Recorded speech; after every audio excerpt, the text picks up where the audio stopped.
And we back. Yup, it's been a while. Yes, sir. What's going on? Born for Sports. Salute to Nick Nation out there. Props to my guy T joining the show as always. We are happy to be here. And we back. Yup, it's been a while. Yes, sir. What's going on? Born for Sports. We are very happy. Nick Nation out there. We are back. And I'm talking Nick basketball before we get started. And we think that you like to subscribe. Yes, sir. What's going on? Yeah. So, looks like we lost T there. Oh, we'll get T back in a moment. But hey, a lot of Nick news has happened since we last spoke, y'all. Salute the Nick Nation out there. And it's going to be a nice show. We're going to get into what's going on. Yes, sir. My guy Danny in the chat. What's goody, Danny? Yo, hit that link, man. Come join the show, baby. Come join that show, man. You already know you will VIP. Come on anytime. Link in the chat, man. Let's talk. Let's chop it up and talk some Knicks, man. Yeah, I was getting some bad feedback. I don't know what that was, but. Oh, okay. All good, baby. All good. We back. We back. Yes, sir. So we're going to get into it, man. We're going to get into it on the Knicks. And listen, last we spoke, Nick Nation was a tough one. We lost in 6 to the Pacers. And, it was a full fun season, but a season we came up short. But we got some news since then. Some news has happened. Obviously, Tibbs has been let go. And now today, breaking news. Today, before we get into breaking news, we got to bring Danny in the. Yes, sir, Danny. What's up, boys? Danny? Boys, we back at it again. Yes, sir. Yes, sir. Welcome back to the show, Danny. How you feeling, man? How's your summer going? How's everybody doing, man? Summer so far so good, man. How's your summer been, boys? It's been good, man. It's been solid. Been real solid. Good thing. How's your summer, T? Talk about it, baby. I mean, it's good. I mean, summer really shit. Well, the summer started off a little rocky because the Knicks lost. yeah. Right. You know what I'm saying? Go back to June, the beginning of June. Yeah. So, we were so close, man. Getting to June basketball. And doing some traveling and shit. So, yes, sir. Everything's still good. Sir. Yes, sir. I'm glad, man. I'm glad everybody's summer's been going well. It is July 2nd, a summer day outside, wherever you at, Nick Nation. But we're going to talk about it because some news has happened. Some news has happened the last couple of weeks. And the biggest news happened today as breaking news hit. The Knicks have hired Mike Brown to be the head coach of the New York Knicks, replacing Tibbs. Now, listen, this isn't like a hire that's like, oh, shoot, we got a future sure Hall of Fame coach that has replaced Tibbs, who, as I've said, T has said, many of us have said, borderline head Hall of Fame coach and Tibbs in our opinions. Yeah. But, things happen. It didn't work out for a number of reasons. The Knicks decided to move on, and which is let's be honest, it was a head scratcher, no doubt about it, because we all felt. I know for the most part, I felt, T felt, Danny. We chopped it on the show many a times. We thought he was safe after getting to the Eastern Conference Finals, but I guess the way things went down, decisions that were made led to the outside. It basically was in the works to pretty much. Tibbs was facing it. And he knew that, I guess what we didn't know was he had to get to the finals to save his job. So, hey, today's a new day. Yeah, man. It kind of reminded me of remember the year when you're a big time Giants fan. This is when I was watching football kind of heavy. It's reminded me of the time when the Giants went to it was during that year when the Giants won that Super Bowl. I forgot what year it was. Was it 2000 and what? 2000. Well, maybe 2007, 2011, something like that. Yeah. One of the last two. Yeah. The first one, the first one of the two, right? Yeah, 07. Yeah. 07. So remember that year? Tom Coughlin, like he was like a dead man walking. Everybody wanted him gone. Right. What really saved him was him winning that Super Bowl because even if he would have advanced to another round, he was gone. Yeah. But the fact that he made it to the Super Bowl and he won, it was like a no-brainer. Like they had they would look foolish just to fire him. You get what I'm saying? Even if they made it to the even if they would have made it to the NFC Championship, I still think they would. I still think there was a 50-50 chance they still would have fired him. But still, it was definitely a discussion. I remember that time. It was destroying him. Everybody, I remember that year vividly. They were destroying him that year, and it kind of reminded me, just thinking back, like what Tibbs was going through. Like, he really. I mean, I thought him making it to the conference finals, saved him, but evidently it didn't. So, now we're here, and we got a new coach in Mike Brown. So it's us. Yep. Well, before we get into the Mike Brown, what we think about the Mike Brown situation, what are your thoughts on Tibbs being let go, Danny? I mean, it was a little bit like a lot of players were like wanted his neck. You know what I'm saying? They wanted him gone. Some of those players wanted him gone because of the way he. That sounded like it was a player driven. Yeah. Yeah, like he didn't, like we know he didn't play the bench as much, shit like that. He wasn't very he didn't practice a lot. I was reading earlier that he didn't like practice the players a lot. Right. So I mean, that's probably what it was a lot of rumblings in that locker room regarding Tibbs' job status. So, I agree. I agree, bro. I agree. I totally agree. And this was actually the first year, I would say, that we started to see the cracks in the foundation of the players with Tibbs as opposed to what outside shit was going on. Because we all know Tibbs had his detractors outside. We all know that. It's been going on for years. Oh, he wants to play the bench. He doesn't do this. He doesn't have the offensive creativity. Whatever it was. There was always that noise outside, but the players always had his back no matter what. Jalen Brunson, and to this day, loves Tibbs. As T said, Josh Hart. Josh Hart is a big time Tibbs supporter. Cat as well. Even what happened with Cat back in Minnesota. They had their ups and downs. Yeah. They had their ups and downs, but he defended them a lot too. So, and when he came here. So I think this was the first year that we saw the cracks on the locker room actually speaking publicly, because I go back in what was it, March or whatever, and Bridges' comments. I go back to that situation. He was actually the first player that actually went public talking about how he doesn't play the bench enough. And it was without even being pushed on it. That was the first time I saw that. And right there, I said at the time, man, that's trouble. That's trouble. I hope Tibbs can win, because it looked like when the starter says that, it's red flags. Right, Danny. I mean, because a locker room that loves their coach, they never say something like that publicly. Even if they're feeling that way or thinking that way, they never let the media get a hold of that shit. And especially with how the Knicks, let's be honest, they don't talk to the media much, man. Leon Rose don't talk to them for shit. You know what I'm saying? Tibbs basically was the one that handled the media stuff. You know what I'm saying? And players in the locker room. That was the first time that I saw it, T. And we kind of was like, okay, that's kind of weird that came public, but let's see how it goes.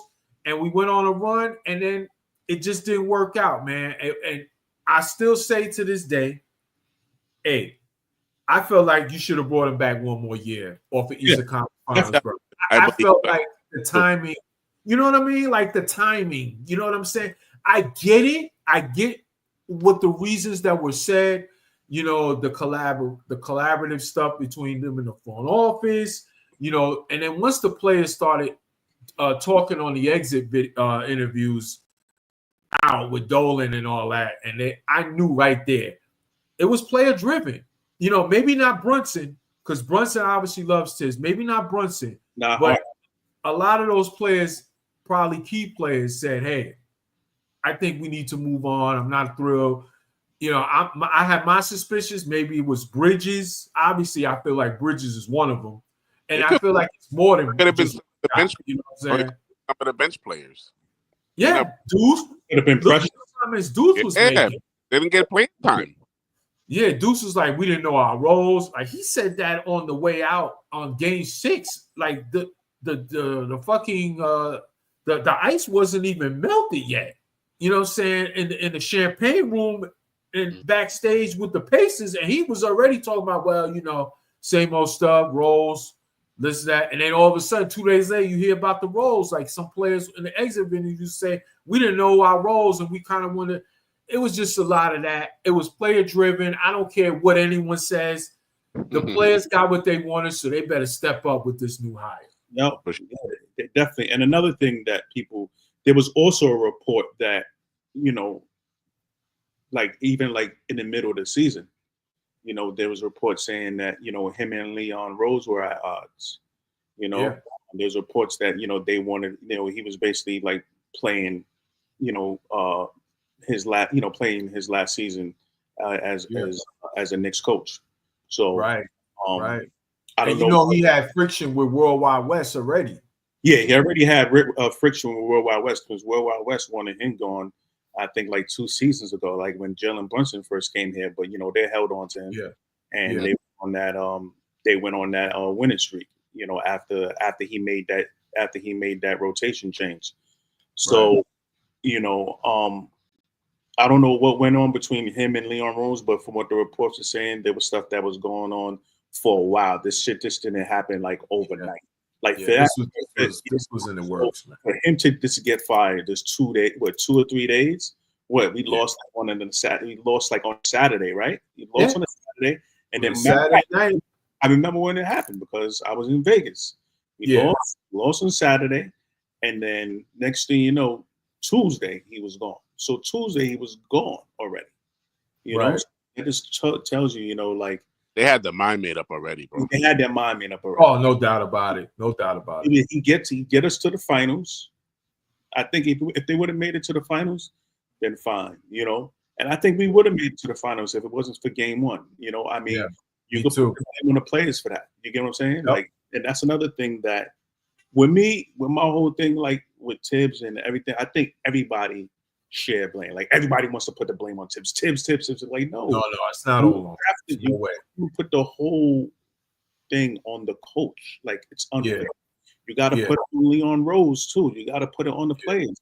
You know, look at our bench. Like you know, with me, like I was like, you know what, this bench, it's not the great bench, but at the same time, they still had to give you great production, even if they're not giving you points. But you know, they got, like I keep saying, you know, they got to give you defense. They got to give you rebounds. They got to get you steals. You know, they got to be, you know, they got to play like they playing for their next paycheck. You know what I'm saying? Because all these guys are pretty much on 1-year deals. Like Shannon, 1-year deal. Campaign, oh my God, he's horrible. He was playing on a 1-year deal. You know, Precious, another one, you know, he was on a 1-year deal. Yeah, you know what I'm saying? He didn't play him. He didn't play him till too late in the series, and you know something. It's a good thing you brought that up, T, because there was talk that came out later on that you know, they've been trying. Like the front office was suggesting, hey, why don't you change the lineup a little bit, like in the Celtics series, and then all of a sudden he did it when we were down 2-0 or something, 2-1 or whatever the case. Josh Hart thing, yeah.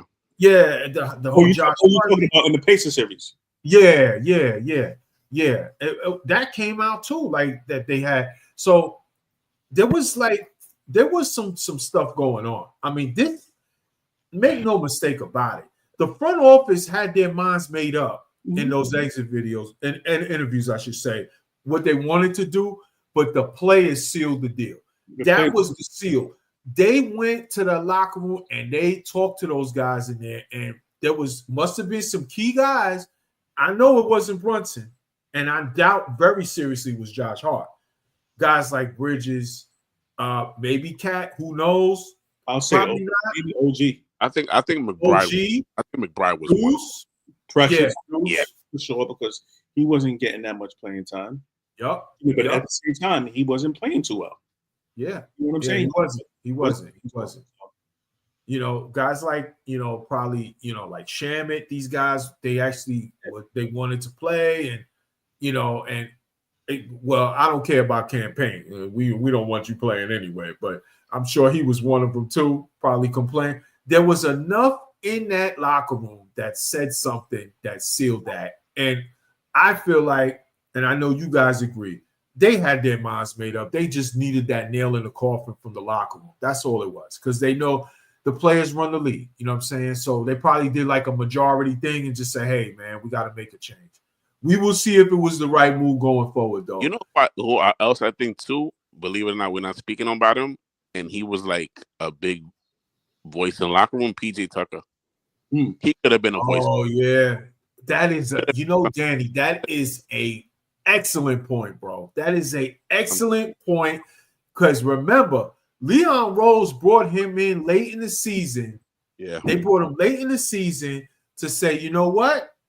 I need you to police this locker room and watch what goes on, add some toughness, blah, blah, blah. But he became the uncle of the locker room. Yeah. So maybe, you know what I'm saying? You agree, right, T? Like, he probably became the uncle of the locker room, was like, listen, Leon, I'm going to tell you right now, they're not feeling him. And I'm going to tell you right now, I don't like that. This goes, that goes. And, PJ Tucker is a respected veteran in the league. Yeah. He's been on a lot of teams, but he's a respected player in the league. A lot of teams like around in their locker rooms. And that's an excellent point, I think, that no one did bring up. That's a good point by you, Danny. Mm-hmm. Yeah, I think he definitely had a voice in there for real. I think he did.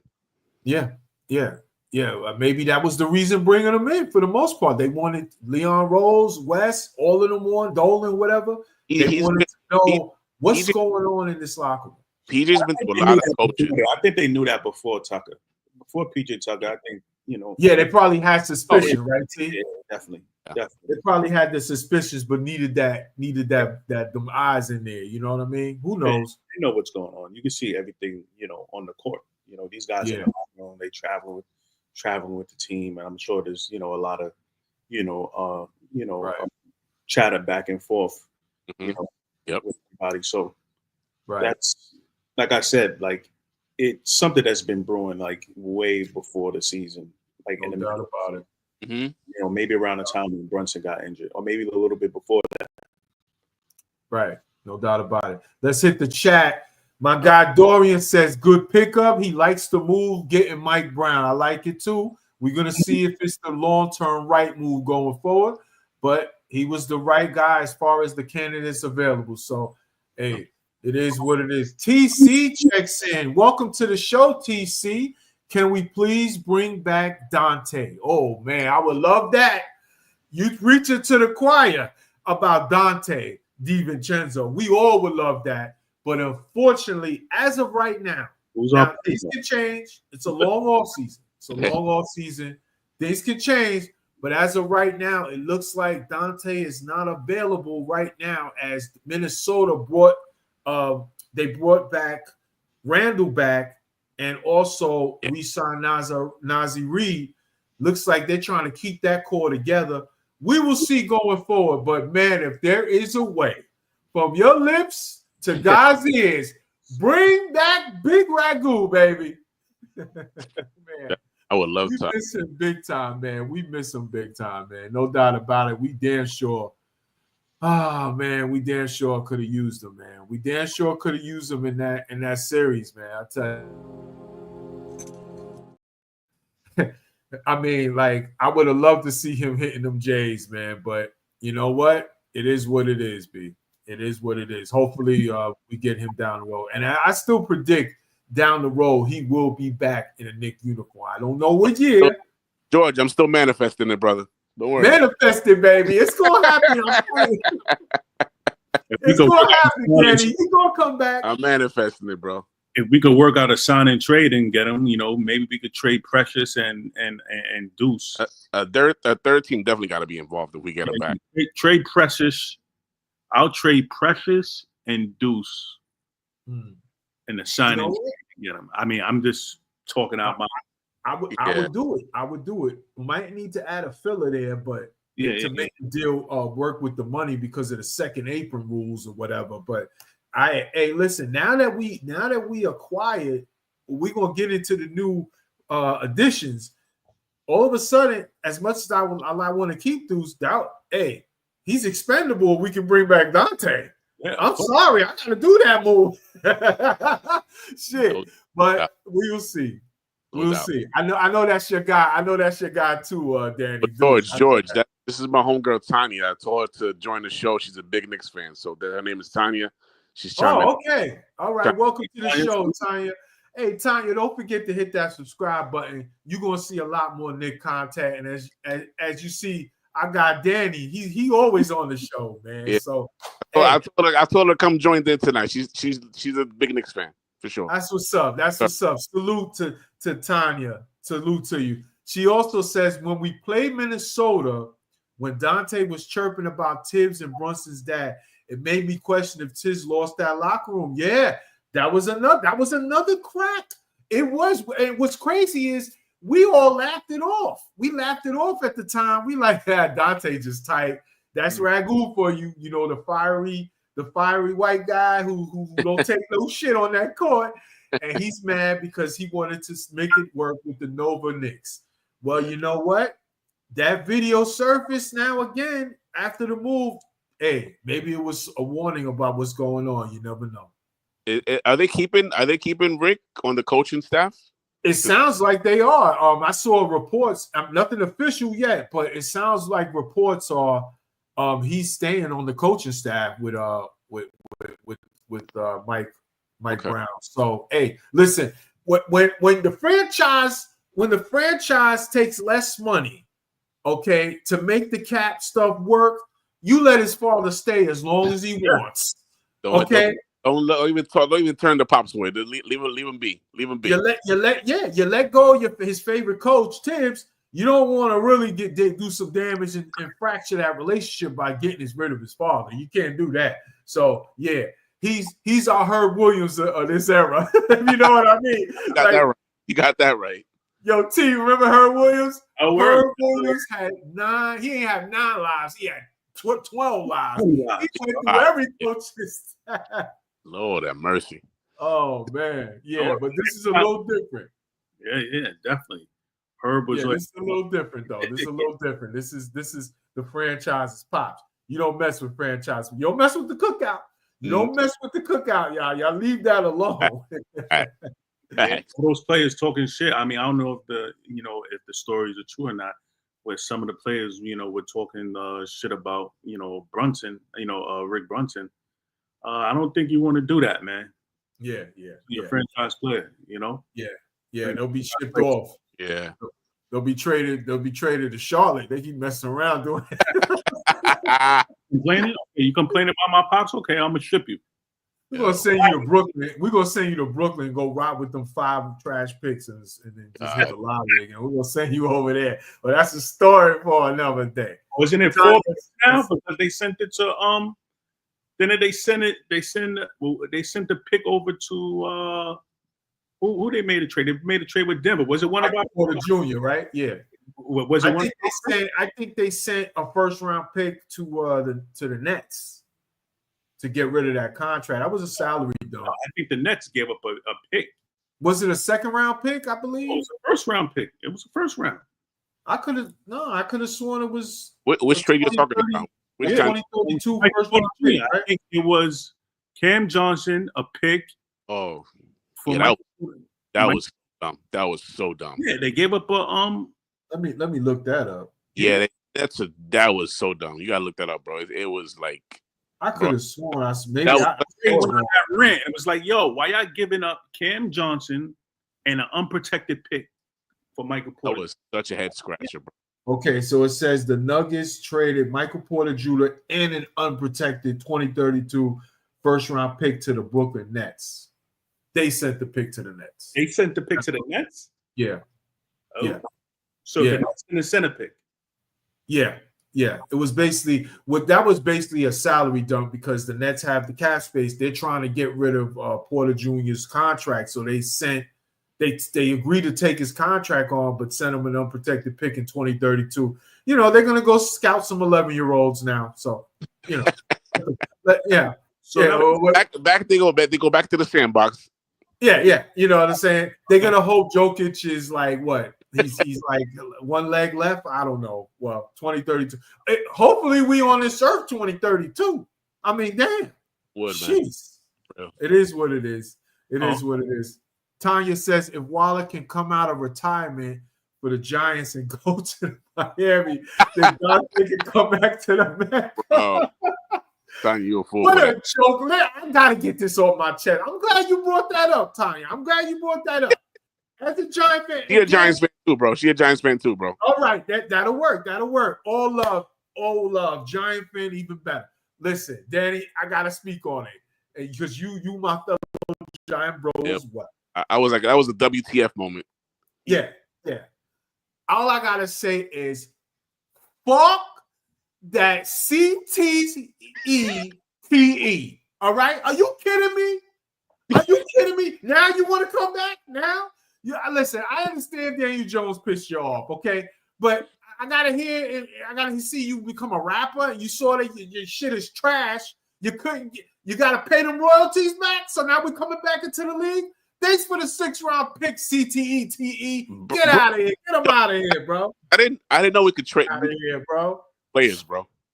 Gotta be fucking killing me, man. Darren Waller. First of all, he fumbles Chelsea Plum, and then he does this shit. What is wrong with this guy? Thanks for the 6th-round pick, Miami. Take a hike. And yes, if that can happen, bring back Debo. Bring Big Ragu back to the Garden, man. So. What a jerk off! I couldn't believe that this guy shout out to my fellow NYG lieutenant TP Wade. TP, that's my guy right there. I saw his content this morning. He was talking about how he was defending him and stuff like that at first, but now it's up because I mean, and this is why I didn't want to defend him. Because I had a feeling like this guy is a joke. Like something's wrong with this guy. I heard the rumors about him with the Raiders because I know a couple of Raider fans, and they said, "And you don't want this guy. You're not getting what you think you're getting out of him. Maybe a year out of him." And now he goes and he says, "You know what? I don't want to play football no more because I had to block a couple of plays against Buffalo for Brian Daboll with Daniel Jones." Matter of fact, Daniel Jones wasn't even in that game. Tyrod Taylor was in that game, right? So now that's when I knew I had to retire. So he thought he could rap. So now his trash raps come out and he can't make no bread. Now he back. Man, get this guy out of here, Danny. I'm done. He's about to make a diss record, bro. Just stay tuned. Oh my God, man! Listen, I might have to get that Phil Jackson treatment, man. I might have to. I might have to get on his socials and let him know how Giant Nation really feel about his bar. Fucking CTETE. Get him out of here, man. Get that CTE tight end out of here, bro. Good luck with that. Thanks for the 6th-round pick, by the way. Fuck out of here. We'll take it. Yeah, we'll take that. Free money. You know what I'm saying? It's basically what it is. Free money, yeah. What's the over under, y'all? 4 or 5 games from Mr. CTETE that he played. Under. What's the over or the under on 5 games? What y'all think? Under. I think 3. That's it. Yeah. I'm gonna give him 4. You're being generous, brother. You being generous, George. Yeah, I'm being generous only because Miami desperate because they gave that pickup. So that they're gonna try some fuckery over there and try to make him run out there. He'll come up with that tight calf, that tight hammy shit. Mm-hmm, you know what I'm saying? About like week 2 of the preseason, and they'll let him sit and get a couple. He'll get released. He'll get released in the preseason. He'll get released. What a jerk off that guy. I have no love and no patience for that jerk. I'm telling you, bro. No, bro. Get that bum ass out of here. Danny is my emotional support human with New York sports. Danny got that calming influence. All right. I dig it. I dig it. Hey, listen, if our Giants could just get their shit together, it would help us with these long winters, but that's a story for another day. But I do think we're gonna be better than people think. I do. I'm buying in. I'm buying in, Danny. I don't know how many games. I don't know if we're gonna win a lot of games. I said 5 wins. I'm changing that to Bro, 7 I got now. I'm my changing that to 7. my floor is 7, bro. I'm telling you, I I'm really changing it to think, 7. yeah, I think we're gonna be better than people think, yo. I really do. That defense is serious. The talent is there, bro. It's a matter of what we get out the offense with Russ until Dart is ready. Because I'm not buying that Dart is gonna miss the whole year unless Russ just plays and has us winning a lot of games in the playoff hunt where they won't disrupt the apple cart, obviously, but. I think that we're going to be a lot better than people think. We're going to beat teams. People don't see us beating. I think we're going to have a decent year, bro. And if we make the playoffs, it's up. It's up. But that's a story. That's what I want. That's what I want. That's a story for another day. Give me a little 2022, not expecting to be here type of season, and I'm gonna be a happy camper at MetLife Stadium this year, man. Same here, brother. Yes, sir. Hell yeah. She says, I liked Tibbs, but he honestly had horrible bench management. I told Danny in game 6, when they put Shaman and he dropped those 3 so quickly, they should have put him in sooner. Yeah, that was a big deal. Now listen, I'm gonna be honest. I could not stand Shaman's gut for most of the season, but as the season came around. He came around. So maybe those injuries that he was dealing with, that shoulder procedure earlier, played a part. He was a good factor for this team. And, hey, Tibbs had to play his bench in the playoffs, man, and he didn't do it. It hurt the team. It hurt the team, especially when Brunson was injured for that month and Bridges spoke publicly about it. It was like, man, play your guys, man. And I keep saying my biggest issue with him was his development of the players, of the young guys. That was my biggest issue. To me, Tyler Kolek should have been playing over Campaign.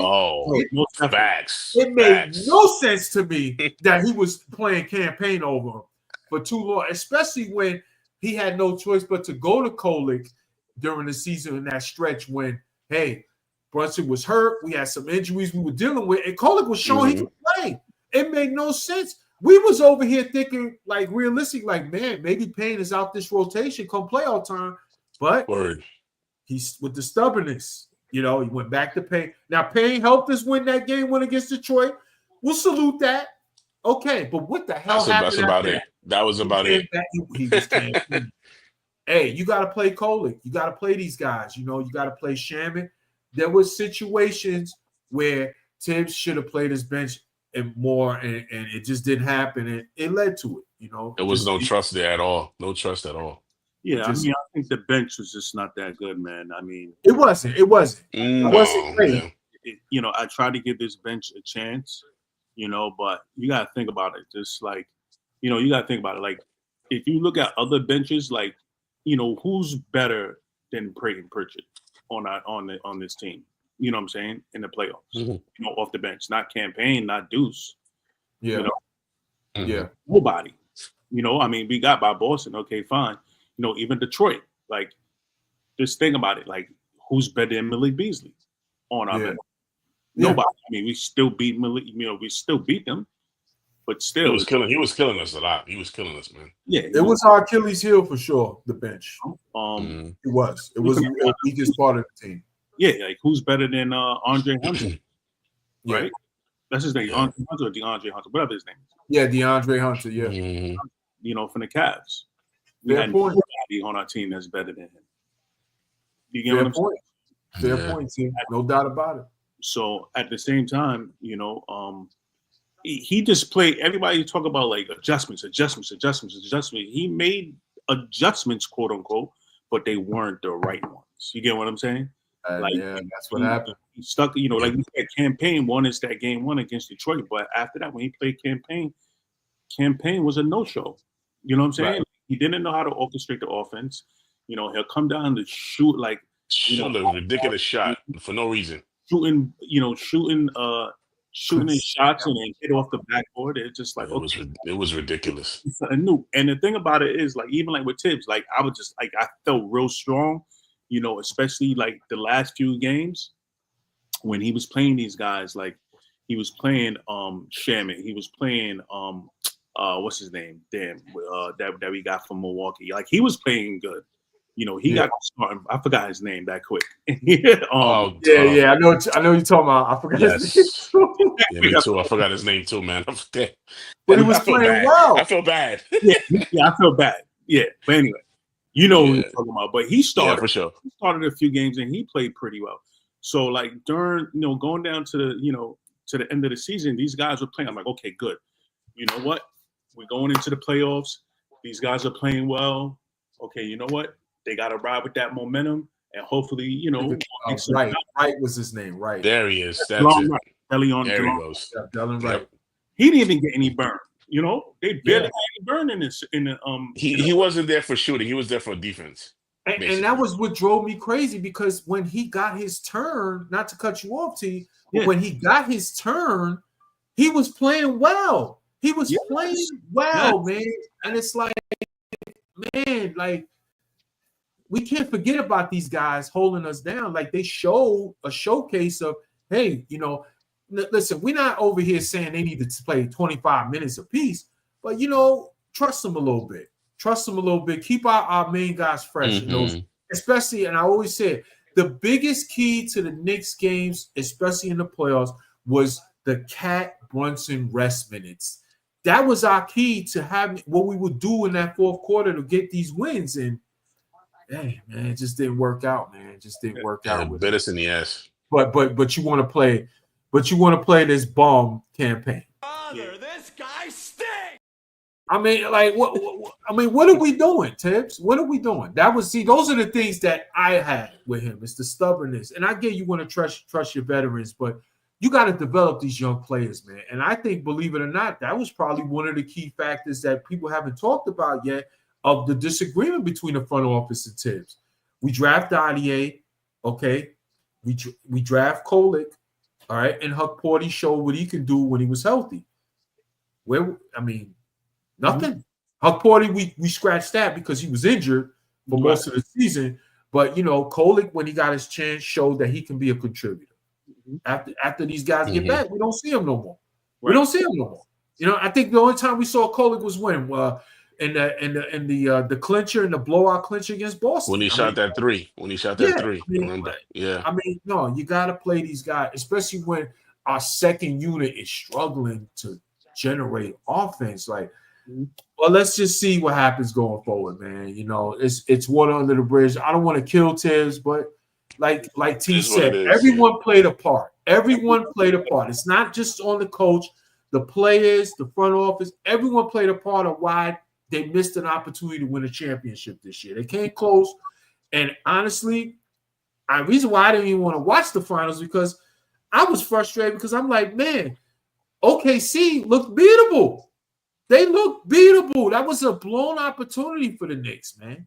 They had a chance to beat OKC if we could have matched up well with them. Yeah. Yeah. You know what I'm saying? And hey, you never know what could have happened. And if you look at it, you win game one, you don't have that choke job in game one. That game 7 is at Madison Square Garden. And you cannot tell me we're losing. Messed that one. You can't tell me we're losing that game. You can't tell me that. And it is what it is. It's a blown opportunity, man. And we got to live with it. You know what I'm saying? We got to live with it. So it is what it is. Let's see here. Go back to the chat real quick before we break down some moves here. Oh, my Pop's just checking in. He says, I like Tibbs better. Okay. Right. Okay. I like Tibbs better. Okay. Well, listen. At the end of the day, I think these two coaches are very comparable. I don't know if we can say for sure one is better than the other. But in my opinion, I felt like we should have kept Tibbs one more year based on the fact that, there wasn't a lot of available coaches that you're going to get blown away to replace him. So, but we're going to break down in the anatomy of Mike Brown's career because I'm going to say something right now. You can have your opinions and stuff. Everyone can have his resume is top notch, bro. He's got a good resume. This guy is a good coach. I mean, we have our preference, but let's not act like he's not a good coach. It wasn't the Yeah. sexy. It wasn't the sexy hire, It's not a but sexy it's hire. still it was the right guy. It was the right guy. It's not a sexy hire. But you know what? Maybe that's what the Knicks need. No sexy hires, bro. Right. Just get me the guy right for this roster and this team. But again, you know, I would have held on to Tibbs one more year and see what happens, but it is what it is. They made the decision. You know, Tanya says that might be worse than we didn't sign him to trade him for Odell. Oh God. Oh God. I'm gonna get PTSD on this live in a minute. Oh Lord. Fucking Dave Gettleman, that bastard. Oh, that bastard. Oh, that bastard. Well, at least we got Dex long. At least we got Dex out. That's what we got the yeah. But damn. Daniel. Oh God. I almost said it's been bad, bro. It's been bad. Oh, but listen, Daniel Jones. Listen. This is a better team than we. Yeah. 6th overall. All right. Yeah, we're gonna move on. Tanya says we couldn't even get a Lunchable and a Capri Sun out of her. Oh Lord. Eric checking in. Orange and blue skies. What's up, Eric? Salute to Eric, man. Salute to Eric. Yes, sir. Thanks for and Tanya also says, you think he's going to play? That's cute. You trying to be optimistic? Talking about Dart?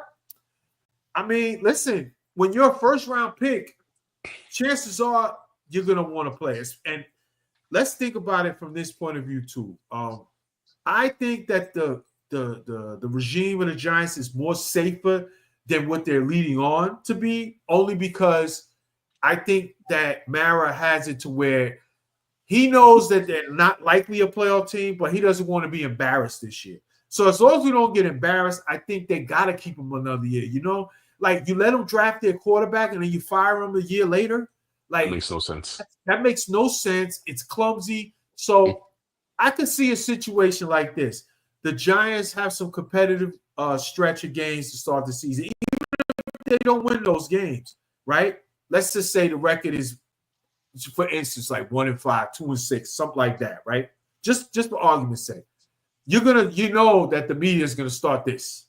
Oh, they got to get rid of Dable. Get him out. Get this regime out of here. The fan base is going to get fed up. So you know what we're going to want to see at MetLife? We're going to want to see the kid. We're going to want to see him. We're going to want to see him. And if we can't see him this year in a lost season, then the questions are going to start, well, what's going on with him? Is he not what we thought he was? Or is this coaching staff not the right fit for this guy? So those things are going to be out. So, you know, they're going to want to, you know, send their pound of flesh and feed the natives, and they're going to give us Jackson Dart. So let's just hope that we are in this playoff race longer than we wanted, when we think we're going to be, to contend so they can keep Russ out there, but we'll see. I want to see what Russ can do. I think Russ is going to be a lot better than people are thinking. I'm not saying we get Seattle prime Russ. We're not getting that. But no, obviously not. No, obviously not. But with this defense that we got this year, that I'm expecting a top 10 defense. I think this is a really talented defense. We are ranked top 10 already. Yeah. So, you know, you got maybe the best front seven in football, best defensive line, pass rush in football. You're talking about Kayvon Thibodeau. You're talking about the great Dexter Lawrence. You're talking about Abdul Carter being drafted now. Yeah. You're talking about Brian Burns. You're talking about the addition of Golson, Bobby Okereke and all that. You got Okereke in the middle. You got talent out there, and now you fix the back end with Holland, okay, that we got from Miami, to go with Tyler Newbert, who had a real good rookie year at safety, you know, and you got Phillips, the rookie corner who played really good in the slot. Listen, I expect this Giant defense to be a problem for teams this year. It's going to come down to what the offense can do scoring points. And if Russ can just be steady like he was for the Steelers, listen, you can't tell me that the Steelers defense and the Giant defense is not comparable. And you can't tell me that there's more talent on that Steelers offense of last season compared to what's on the talent on the Giants offense of this season. Let's see what happens, y'all. Let's see what happens. Just saying. if Cat can do better at his foul management, we will be okay. I know we aren't supposed to blame officiating, but goodness, we caught COVID faster than we caught fouls. Tanya's stupid as hell. Real talk, though.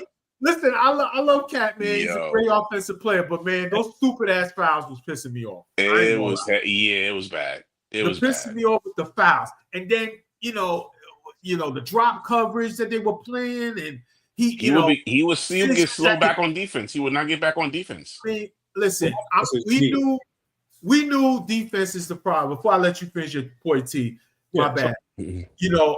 Listen, we know Cat is not there to become an all-defensive player, but I need something. I need something better next year than what I saw this year. That was crazy.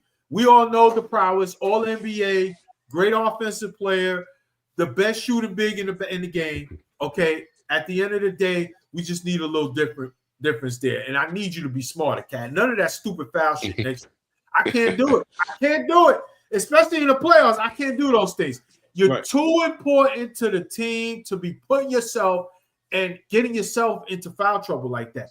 I mean, he was stopping himself in games. It was clear when he stayed away from that, he was an unstoppable figure in this offense last year. Let's hope he gets that. You know what I mean? What do you think about that, T? Yeah, I mean, he just got to be. I mean, I hope he's just watching tape over the summer in terms of, or he's working with pad, or he's working with some type of decent. His conditioning, man. Yeah, that too. But he just needs to watch a lot of tape on how to become a better defensive player. We already know, he's well-rounded offensively. You get what I'm saying? So, hopefully, he just taking note, week after week, day after day. And so he could just be a better defensive player. And the thing about it, it's not like he isn't trying. You get what I'm saying? He does. Yeah. He tries. But the thing about it is that, he sacrifices a lot. Like he jumps. You don't have to jump at the first, at the first time when they. You're right. You know what I'm saying? It's like he knows he's slow of foot, so he's so worried about somebody getting by him. But teams just want him regardless to shoot a three in your face. You got to know your opponent. Yeah, exactly. So I just think like once he gets down those defensive principles down pat, and he studied the tape over the summer or what he needs to do. I mean, he's been in the league for how long? For over almost 10 years. We're not expecting him to be like this defensive juggernaut, overnight. But he can improve. I mean, he showed flashes, especially in the beginning of the season, that he could play defense. But the thing about kept fouling, But once you get but it all depends on what they do next year. Like one thing I don't want him to do is, okay, you know what? Mitchell Robinson is, in the starting lineup now. I don't have to worry about defense. No, you still have to play deep because you know what? They're still gonna hunt you no matter what. Yeah, that's the game. That's a fact. Yeah, it doesn't matter. Okay, if Mitchell Robinson is in a start, you're playing along Mitchell Robinson because you know what they're gonna do. Like, okay, you know what? They're gonna same thing that Boston did the same thing. Every team did the same thing, especially at that double big lineup. Sniffed it out. But they started hunting him. They started hunting when they come down and they start running their offense. You know what? Screens. Yep. Look, and then what's his name? Mitchell Robinson is just like stuck on the perimeter. Mitchell Robinson is not a threat from there, or he's stuck and he's not even a threat in a low post. So he's gonna have to, regardless if Mitchell Robinson is in the lineup or not, he's gonna have to, not jump after every play. You know what I'm saying? He's gonna have to stand.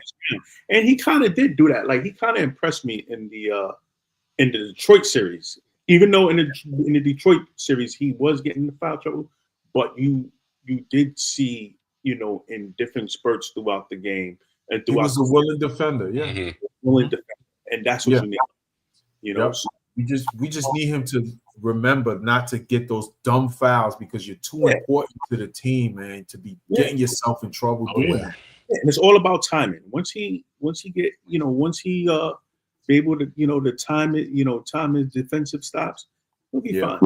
Not about it. I want to get to this comment before we break down the offseason. Fast-paced basketball isn't what the Knicks do. When we slow it down and play our basketball, we are unstoppable. The turnovers and fouls wrecked us and constant miss of threes. I agree with that.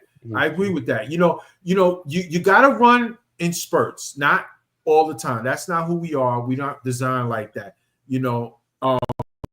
But when we're in half court and Brunson is cooking and Cat is cooking and we're moving, cutting, doing those things, that's when the Knicks were at their best. And that's what we saw early in the season.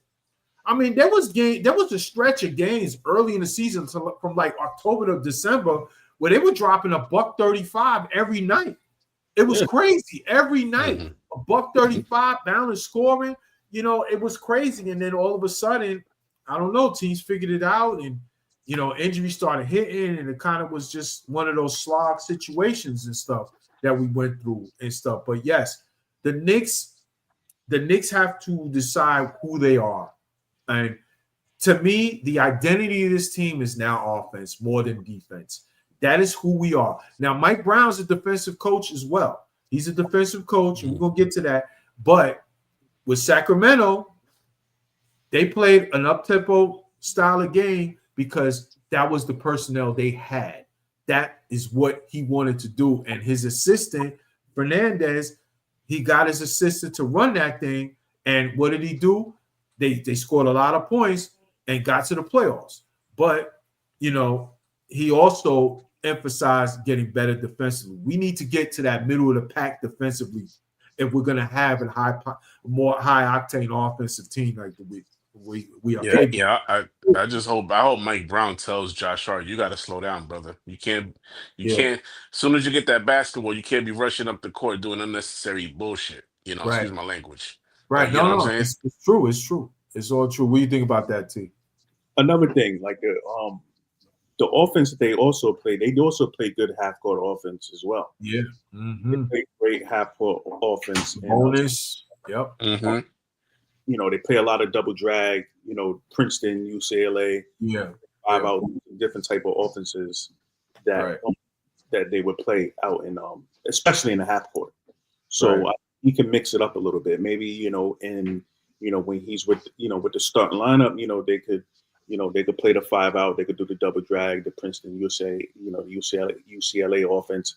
But when the bench comes in, you figure if you have Hart, you have Deuce, you want to have Clarkson. I mean, Clarkson is going to be amazing. Clarkson could play the Malik Monk role. I can't wait to see him play. Yes, sir. Yes, sir. We're gonna get into it. Let's chop it up about this about these moves now. Speaking of those guys, first of all, as we know, Mike Brown, he has been hired. He is the new Knicks coach. And let's break down the accolades. Brown's a 2-time coach of the year with the Cavs and Kings. Most recently with the Kings, he has one NBA Finals appearance as a head coach with LeBron in Cleveland in 2007. A very young LeBron and sus kind of team, but he had a young LeBron and they got to the finals. They didn't win it, but he got there. 4-time, but he's also won 4 championships as an assistant. So he has a resume. He's a good coach. He's a good coach. Now, him and Tibbs are very, to me, they're very, it's back and forth. It's not one or the other for me. You know what I mean? Like, I can see the good in Mike Brown and the negatives in Mike Brown, as I can see the good in Tibbs and the negatives in Tibbs. But they're good at what they do, and they're good coaches. And, hey, he was the top candidate, in my opinion, that was available.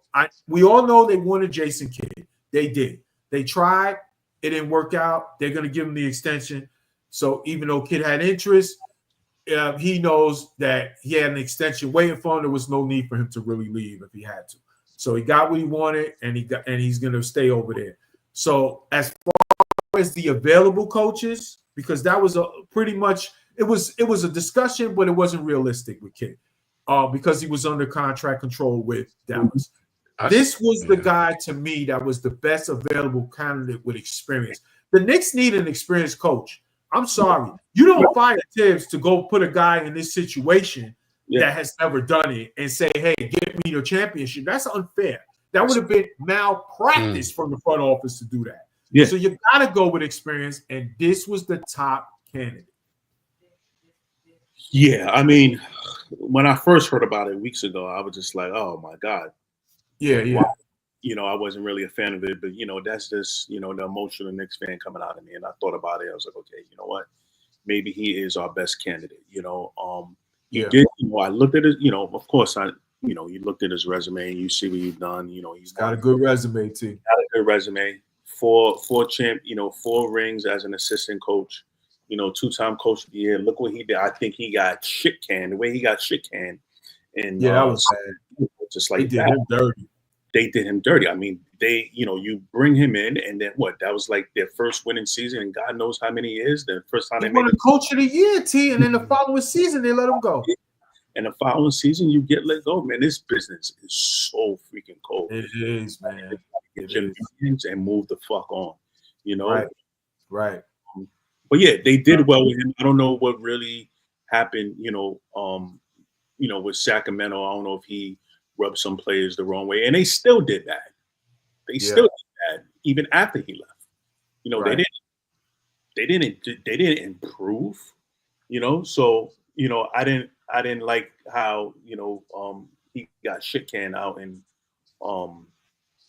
Sacramento. So now that he's here with us, people praise him for his offense and his defense. Mm-hmm.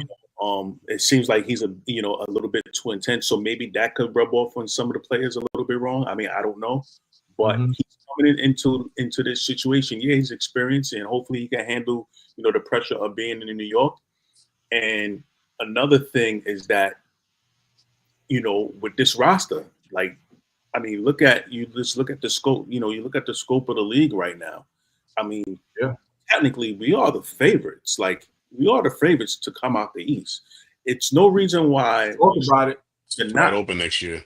It's wide. Yes, it's wide open. But honestly, we should be a lock to make it to the finals. You get what I'm saying? Look, I mean, it's Knicks in Cleveland for me, and I think we have the advantage. Yeah, I mean, look who's made. We have Cleveland, you have us, and you have Orlando. Right? You look at, and then you also got to count Detroit. Maybe Detroit's another one. Detroit's a sleeper, but let's see what else they do.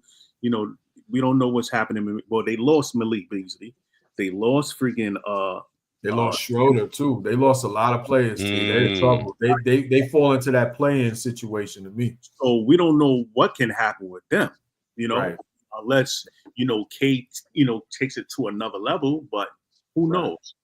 But after that, who's gonna, who else is out there to contend? Because Orlando's made some good moves too. Milwaukee's not contending at all. They need to be healthy though. Yeah, but on the East, right? Yeah. So you have the Knicks, you have us, you have Cleveland, you have Orlando. Pacers. Tyree. I mean, Tyree. He's not playing next year. Not next year, but I still think that and they lost Turner. Yeah, bro. Wow. So, I'm so heartbroken for them. Yeah, right? So you have two key players that they lost, so that means Neesmith is going to have to step it up. I mean, Neesmith is pretty good. Yeah, Nembhard is good too. I like Nembhard. Nembhard is good. Low key, he reminds me of a Knicks player. Yeah, and they still got Siakam. Man. They still got Siakam. So I think they fall into the play-in mix, but I think they're still in the mix. You know what I mean? Like they're formidable enough. And even Milwaukee, like I wouldn't even give like don't sleep with Milwaukee. I mean, they got Turner, they still got Giannis. They got Kevin Porter Jr. They got Gary Trent Jr. Who else? Lopez is not there anymore. They got rid of him. They still got Middleton. I mean, Middleton's not there no more. No, he's gone.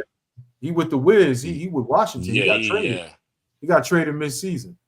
Yeah, he's gone. Wait, Middleton got traded? Wait. Yeah. Damn. Yeah. Wait. Yeah, so he picked up his option though. Yeah, so with Washington. With Washington. Okay. Yeah. I'm bugging. Damn. That was very basketball. Yeah. He was gonna pick that up. He like, I'm not seeing that again. I'm not seeing that money. No way. I totally forgot about that. Buy me out. I'm keeping that money. Oh, okay. So so they're not even wow. So it's definitely just a two-way race between us and Cleveland. It's wide open, bro. It's no excuses There's no excuses. The Knicks have to be a top 2 seed, and they have to make it have No, to nothing over- less than the top 2. Yes, correct. And he has a good roster. It's not like he doesn't have, doesn't have the roster. Well, we got a better roster on paper right now than we did last year, and we got to the Eastern Conference Finals. And we're gonna talk about it. Before we get into the roster, what do you call it? I just wanted to put this up. Brown, this one I should say. Only 7 coaches in NBA history with 700 plus games coached as a head coach have a higher winning percentage than him. That is, when I saw that, I was like, whoa, is that true? I had to do my fact checks, and that list is pretty deep.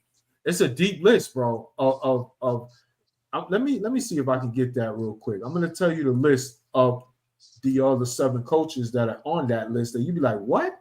Are you serious? Yeah, it's real like that. I'll tell you right now. Let me see if I have it here. Okay, so number 1, obviously, winning percentage, Phil Jackson, Billy Cunningham, Casey Jones, Red Auerbach, Steve Kerr, Pat Riley, and Greg Popovich. That is a list that I did not think that Mike Brown would be on, but it's true. He's a good company. Well, he's a good coach, y'all. He's a good coach. He might not be our cup of tea off the rip because of what we used to with Tibbs, but the guy knows what he's doing, and he's got a lot of respect around the league. We got to give him a shot and see where it goes. That's a hell of a resume.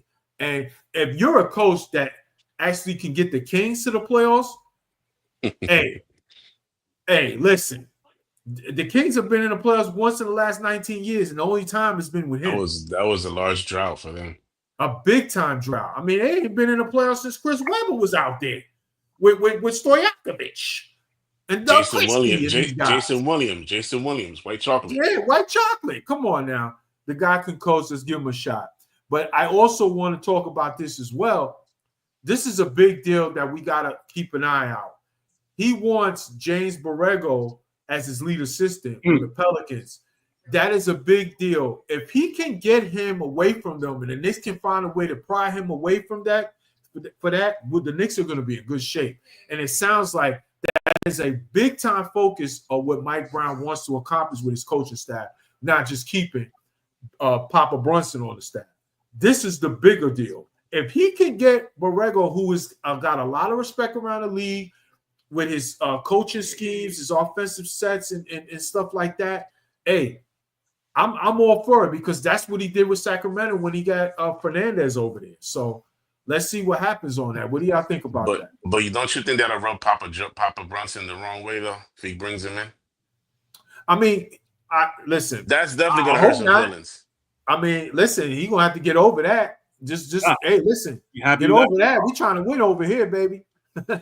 Because you know what? That's what he's gonna be on the coach. You could give him you could give Brunson father some kind of a title and make him feel fine. But this man is going to be there to run the offense. That's what he's there for. I'm not familiar with this name, but I got to do my research. Yeah, he was actually the runner-up for the Cavs job last year. He was the runner-up for the Cavs job before they went to Atkinson. So, and he has a lot of respect around the league, and there's a lot of talk about him. He interviewed for the Knicks head coaching job as well, but now it sounds like Brown is trying to make him his lead assistant to run that offense.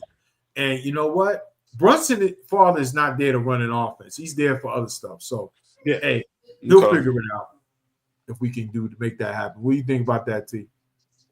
What, with Brunson? Brown? Borrego, yeah. Oh, Borrego. I mean, hopefully he doesn't rub Rick Brunson the wrong way. Yeah. So let's see what he does. Let's see if we can get him first of all. I mean, this is just all talk at this point, but right, because he's with the Pelicans, right? Yeah, he's under contract with the Pelicans. Let's see what I mean. I really don't have an opinion on him like that. Yeah. But the fact that Brown wants him there, so let's see. Yep, let's see what happens. Now let's talk about the roster moves, y'all. Mm-hmm. The Knicks signed Jordan Clarkson and Guerschon Yabusele. And I'm gonna tell you right now, I think this is some good moves here. I am really happy that we got Jordan Clarkson. And you're talking about a guy, okay? Clarkson, 16 points per game for Utah. He's a gunner from the bench. That's his role, okay? Right. And you're talking about a guy you got for the league minimum? That's a win for the Knicks. I'm sorry. We were actually having trade discussions in last year's deadline if Mitchell Robinson was going to get traded for him. And we got him for the vet men. Shout out to Leon Rose making that happen. I think this is going to be a great move for the Knicks bench, y'all. I really do. A shot creator. He can shoot, gives you something from three-point range. He can create. This is the type of player you want on your bench to keep that scoring up and upgrade it, man. What do y'all think about that? Whew. Yeah, he has an edge to him too, man. I love it.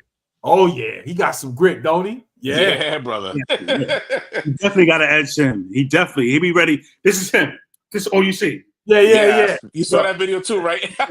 He squared up on money like, yo, what's real, up? Bro. And he was not playing I that. love it. Bro. We need that, bro. We need that. Yeah.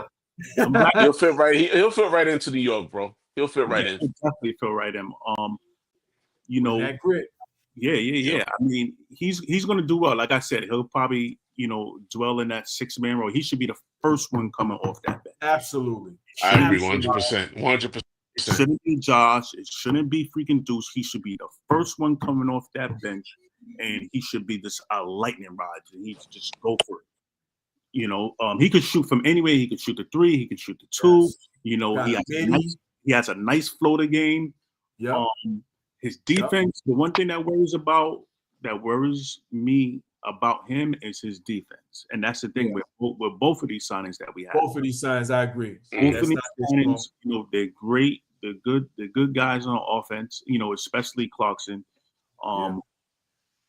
But they're limited defensively. So it's going to be up to the coaching staff, the assistants, Mike Brown, to demand that, to hold them accountable, for when they have defensive lapses, So it's going to be up to them to, to hold them accountable, and hopefully, they can improve on it, because we're going to need the offense. We know you can score, but you want to stay out on the floor and you want to play those pivotal moments in the game.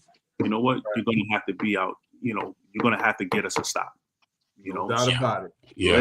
Let's see what they could do, because I'm telling you right now that we have Jordan Clarkson, I think, what is it? He has like the most bench points, right? Like within the past. He actually leads the league since I think 2020 or something. I saw that stat you're talking about. Most points in the league. So he's gonna get burned. I don't know how many minutes he played, but they gotta give him burn. I can see him finishing some games too. Oh, absolutely. A lot of minutes. Yeah. If Mikal is stinking it up and he's not playing well, whoever it is, whether it's Mikal, OG, or whoever's in the start lineup, give this guy his minutes, man. Yeah. Him and Josh are familiar with each other, so they know each other. Yeah. They played back in for the Lakers. Yeah. They played back in LA, so they're familiar with each other. They're going to be good playing off of each other as well. No doubt about it. He likes pushing the pace when he has the ball. When you bring the ball up the court. So just imagine him bringing the ball up the court, and he's looking, and he sees Jordan Clarkson. Oh, forget about it. And you want the thing about with Jordan Clarkson is that you're not going to leave, especially when we're playing 5 out, right? Mm-hmm. You got to respect his shot. Yep. It's not like with Josh Hart, where you can't do that. Yeah, you can't.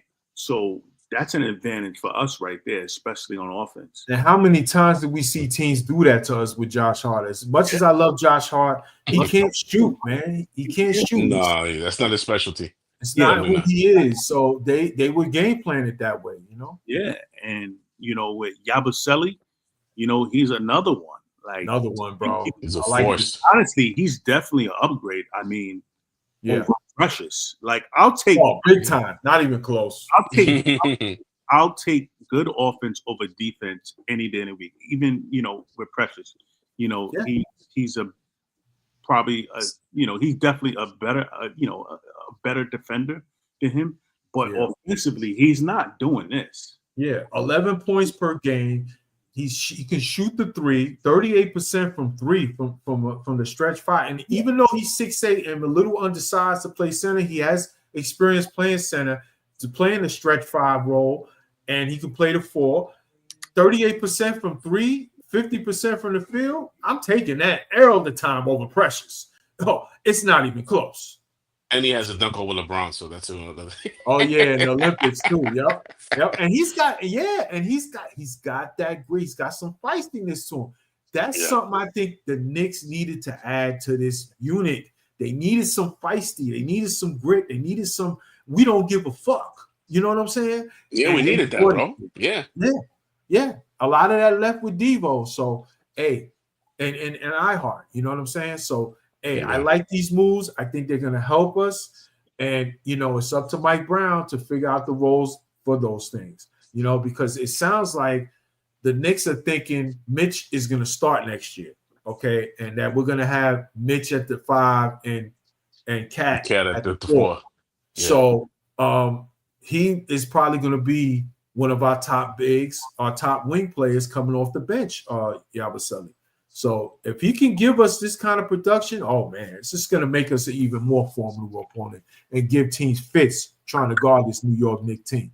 What do you think about these moves, Danny? What's your take? I'm really, really excited about Jordan Clarkson. I'm really excited. I can't wait because he's definitely bringing something off the bench that we surely missed for sure. And Yabusele, that guy is gonna bring some force to our offense. He's gonna be a very intimidating presence. Let's just say that.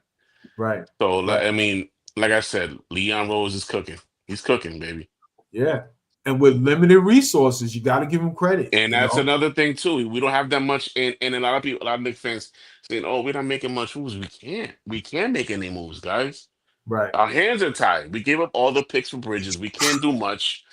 The most we could do is veteran players on the cheap. You know what I'm saying? That's all we could do. Right. That's all we could do. No doubt and about it. Let's hope it works out. Let's just hope, you know what I'm saying? And listen, this is the way it's supposed to look like when you're a contender on that second apron. You get veterans to take less to help fill the team. Trim the fat. That was what I was preaching, what we were all preaching after the season ended. Trim the fat, fix the bench.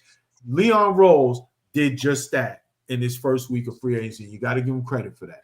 Do you think it's another move? Do you think another move will make? You think we're gonna move? I think I could see them probably trying to add like a wing defender maybe, or try to see if they can get Shaman or Dylan Wright to come back on a team friendly minimum deal. But we'll see. We'll see how it goes.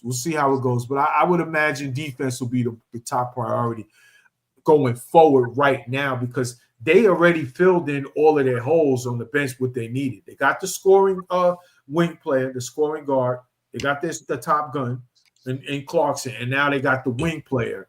Okay, that can add to take pressure spot. So you basically swapped Campaign bum ass Precious for Jordan Clarkson and Yabusele. Sign me up. Yeah, sign me up any day. And the thing about it is with Precious, you can't leave Precious open. I mean, you could. I mean, not saying you can't. You can leave Precious open. Like you could live with Precious. Precious didn't really have a jump shot like that. His jump shot kind of remind me of Oakley. Like with Oakley was like a good. He could hit that open shot, especially from the line and the right. He can hit that shot. Yep. You don't want to leave him open. So I'm glad, they picked up someone that's not and he could put the ball on the floor. That's another thing. Like he could run the floor, especially for a big man of that size, 6'8", almost 300 pounds or 200 something pounds or whatever. I forgot how much he weighs. Yeah, he's bulky, man. He can move fast for a big man. But like I said before, even like with Clarkson, what worries me the most is that their defense. But hopefully, he's not a good perimeter defender, and also players kind of go past him, and that's all because of his because of the way he's built. He's a big guy, so he's not really, he doesn't move on his feet that much. So he just got to put on some weight. Put on some weight a little bit. No, you probably need to lose some weight. Oh, who you talking about? Yabusele? Jordan? Yabusele. Oh, Yabusele. Yabusele. No, Yabusele, he can trim that down and get a little, and a little bit quick on his feet. These guys, they just got to improve on the defense. So like I said, doubling back, like what I said before. Hopefully, with the coaches and everybody, they could come up with the defensive concepts and help the team. Not just you get what I'm saying, because help the team in itself become better defensively. Absolutely. Yes, Let's sir. hit the chat. Tanya says Brown reminds me if Hart coaches after he's done playing ball. He's a funny guy. I think we have to give him a chance. We can't be dwelling on Tibbs. I'm excited to see what he can do with the team. Yeah, I mean, it is what it is. It's over with Tibbs, and we got to give this man. We got to give this man an opportunity to show what he can do. Yes. He's not a bad coach. He's not. He's a good coach, and he's got a track record. Now, is he the coach to get us over the hump? That remains to be seen. This is the same thing with Tibbs. It's the same thing. Tibbs is a good coach, but he hasn't gotten teams over the hump, and we were waiting to see that. We looked like we almost did. They moved on. So now we got to see if Mike Brown can do it. And I'm excited. I'm excited to see what going forward, what we are doing, especially after the moves that we made in free agency, man. I can't wait. Andell Brown checking in. What's good, bro? Andell, salute to this man. Andell doing big things, checking in. Good to see, man. We got to get you on the show again, man, one of these days when you got time, man. I see what you be doing. You're doing big things, man. Congrats to you, bro. For real. It's a beautiful thing to see what you're doing, man. Let's see. I feel like Brown is going to be more aggressive than Tibbs. I think it may be what we needed to get us there. There will always be pros and cons with anyone you are bringing in. Absolutely. Always be pros and cons, and we broke it down. There's stuff to like and not like about every coach that we get. Not gonna be perfect. There's no perfect coach. The top tier coaches, they don't usually leave their teams. They don't go anywhere. You know what I'm saying? So, but there's always something you can find in a coach that you dislike. It's always a matter of does the roster fit what the coach wants to do. We're about to find that out real soon. And Dell says they lost Miles Turner, talking about the Pacers. Celtics broke up their whole championship team. Tatum is coming back to a whole new team. Yeah, I wouldn't even think we're seeing Tatum next year. I think he's not playing. No, not at all. Not at all. I don't think we will see him or Halliburton next year. Maybe I heard rumors that Tatum is trying to push towards the end of the season. I don't see that. I don't see that happening at all. No way. He's too important, too great a player. You can't mess around with that injury. You got to. I was hearing they was hearing trade offers for Jaylen Brown. Yeah, they were, but they decided not to. So they're gonna try to win, but I think realistically they know they don't have. It's gonna be. I wouldn't be surprised if they're lurking, trying to see if Giannis is gonna become available with those moves they made. Getting on that, and then they got new ownership too. So you got new ownership over there in Boston. They're making moves like that. They want to cut salaries and get this thing going, especially with a Tatum not expected to play next year. So Knicks are the better team compared to them. No doubt about it. And Dell says Pacers are right, but we running them off the court. You damn right we are. I'm so sick of them. Oh my God. I'm another year this Pacer voodoo magic on us. Unbelievable. Big Dash checking in. Shout out to my guy, Big Dash, man. Checking in. For those who are watching this channel, go subscribe to my guy, Big Dash. Give a follow here for sure. Got that fire New York Giant content that you want to tune into. This guy is the real deal, my guy. Go kick that man a sub. You are not going to be disappointed. All my Giant Nation fans on this live right now, hit that subscribe to Big Dash right now as we speak. He says, I saw that Stephen A said the Brown hire lacks sizzle. Stephen A can kick rocks. Hell yeah, bro. Hell yeah, Dash. Yeah, he when did say Stephen that. A doesn't like something, it's usually a good thing when it comes to the Knicks. that guy's a fraud. I'm not into none of he talking about. Okay, because we all know what's going to happen during the season when the Knicks start winning some games. He's going to be like, oh, the Knicks, trying to get attention and all of that. Oh, go New York, go that fraudulent shit. Get that out of here. You know what? When he's not satisfied, it's usually a good thing for the New York Knicks. Straight up like that. Tanya says Clarkson will fit in well with the Knicks. He has the same energy Dante has with us. No doubt about it. No doubt about it. Andell says J.R. Smith without the hops. Yeah, Clark. In terms of Clarkson, I dig that. Dash says Clarkson will lead that second group for sure. Yeah, that's what he's there to do. He's gonna be the top gun off that bench, man. That's why you bring Clarkson in, you know, and he's got a history of doing that role. It's a perfect fit like a glove, man. And this is what, honestly, we were missing the whole season with the weak bench we had. And you got to give Leon Rose credit for getting him for the vet minimum, man, because he could easily have gotten, in my opinion, I think he could have gotten way more on the market, but I think he legit wanted to come here, you know? Yeah, he could have got more than the vet minimum, I'll tell you that. Who?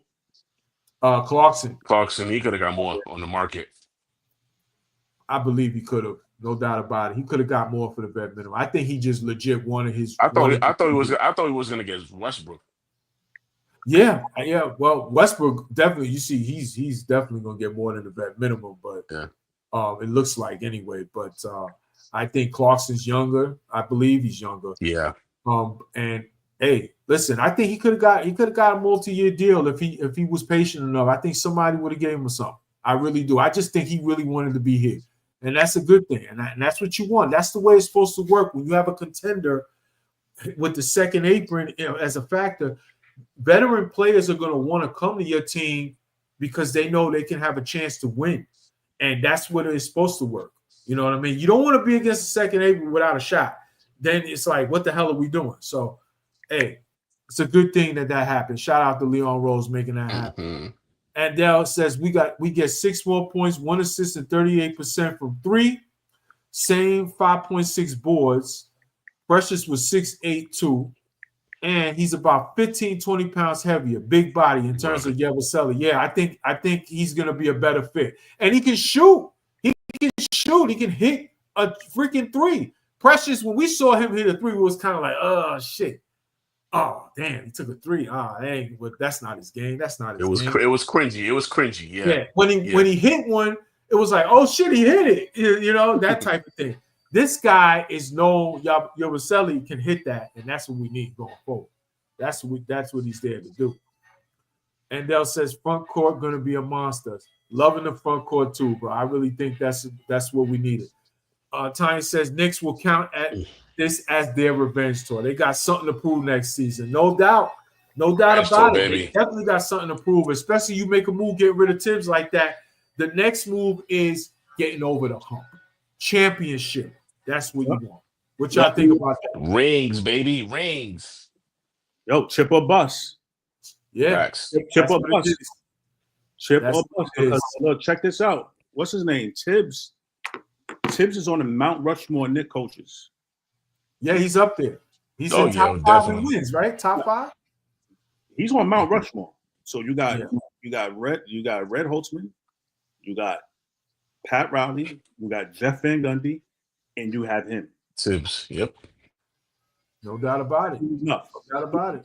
He's automatic Mount Rushmore. No ends or buts about it. Right there, bro. So no discussion for that. So when Mike Brown, he comes in, he can knock off all 3 and be number 2. He can easily be number 2. Yep. With just 1 ring. He can knock off Tibbs, he can knock off Van Gundy, and he can knock off Pat Riley. All he had to do is win 1 championship, and he knocks all of those 3 off, and he's number 2 automatically. No doubt about it. I mean, you're talking about winning a championship for the New York Knicks. They're going to want statues out there. He ain't going to never pay for another lunch or dinner. Free steak for that man, whoever he is. And, you know what I'm saying? So, hey, shout out to Tibbs for his contributions to the franchise. Appreciate it. Franchise has moved on, so let's just hope as we close the show, let's just hope Mike Brown is the right guy going forward for this team. Let's hope that the pieces gel together And with these additions they have made, actually have put us in the driver's seat, because at the end of the day, the East is wide open, y'all. It's wide open, and continuity is everything for teams in the East this year, especially. And if you look at the continuity, the Knicks are going to have it. Cleveland has it. Those are your top two teams right now, and then everyone else will figure out. But the Knicks are right there, and to me, they are the favorite. They are the favorite based on the fact the Cleveland just can never get over the hump for whatever reasons they are. Until wake me up when they ever do get to the Eastern Conference Finals, and then I'll take them more seriously than I probably should. But the Knicks did get to the Eastern Conference Finals, and they got there. They got there with a weak bench. Now you're talking about the East really being more weaker next year, and they bringing back the core back and adding to the bench. The Knicks have it in front of them. They got to get the job done this time. And let's see going forward what they do as we close the show today. Just wanted to say to everybody, shout out to Knick Nation. Shout out to my guy T for joining me as always. Shout out to Danny, always coming through, showing love to the show. I appreciate you guys. I'm going to give you guys your last words before we close. You go right ahead, brother. Just to piggyback off I said, I'm glad, I like these moves that we made. We finally got our coach and Mike Brown. It's chip or bust for us. Yeah. Nothing less than a chip. Sorry. That's just what it is right now.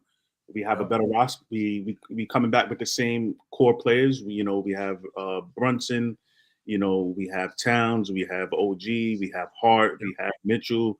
We run in the back with pretty much everybody, with our core players, who we went to the Eastern Conference Finals with, minus some bench pieces, and, we improve on our bench, so right now, it's up to Mike Brown to utilize the bench and utilize his players and making the key adjustments.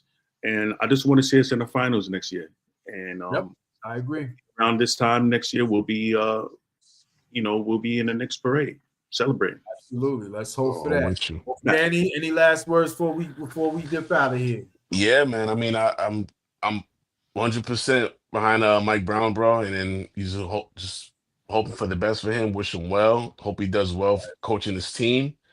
It wasn't the my first choice. I'm not admit that, but the Knicks chose him for a reason. His resume speaks for itself, and let's hope he coaches his team. And like you said, we made the addition of Jordan Clarkson, and I forgot his name. The other guy, I forgot his name.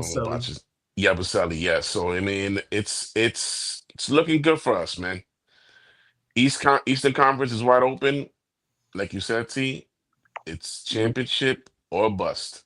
That's it. No doubt about it. East is wide open, and the Knicks have an opportunity next season to gain the East, take control, get to the NBA Finals, and win a championship. When you make moves like this, and you fire your coach in the Eastern Conference Finals, that is the next move. You don't do it to do it. You do it because you feel you can get a better way to get it done the following year. So let's see what happens. I'm sure Leon Rose will continue to cook on the offseason and still look for moves. So we'll see what happens. But I'm excited for what we have going on, especially with the additions to the roster. We'll see going forward what coaching staff Mike Brown puts together. And, hey, training camp, a couple of months, we'll see where we at. So, that's really all we got tonight. So shout out to everybody out there chopping it up with us. Before we go, I just ask one thing. For those new to the channel, smash that subscribe button of Born for Sports because, folks, I talk all sports. As you can see, big-time New York Knicks fan. Knicks making moves. We are on the way. Eastern Conference favorites to get to the NBA title. Let's see going forward. Any more moves in the offseason, as it is the NBA offseason just getting started with free agency this week. We'll see going forward what they do. As you also know, I'm a big-time New York Giant fan. 3 weeks away from training camp, folks. Can you smell it? Yeah, I smell that. I smell that. I smell New I York smell, Giant I smell football blue and all red day. skies, baby. Blue and red skies, baby. Woo, man, I can't wait. I can't wait to see the grass flying, the pads popping. Pause. Yeah. Let's get it. New York Giant football training camp weeks away. We're getting Can't closer. wait, man. We Can't are wait. in the month of training camp month. I also talk New York Met baseball. I see they split the doubleheader, and they are pissing me off lately with this nonsense they doing with this June swoon that they're going through. As New York baseball, both teams really been doing it, but Yankees are the New pissing me York off, Mets, man. Yeah. the Mets are killing me with this nonsense. They better figure it out, man. They better figure it out. I'm glad at least they split the doubleheader tonight. And as you know, I talk it all. I talk New York Yankees. I talk New York Jets. I talk about whatever you want to talk about in the world of sports, especially New York sports. Salute, Knick Nation. Like and subscribe to Ball for Sports. Let's go, Knicks.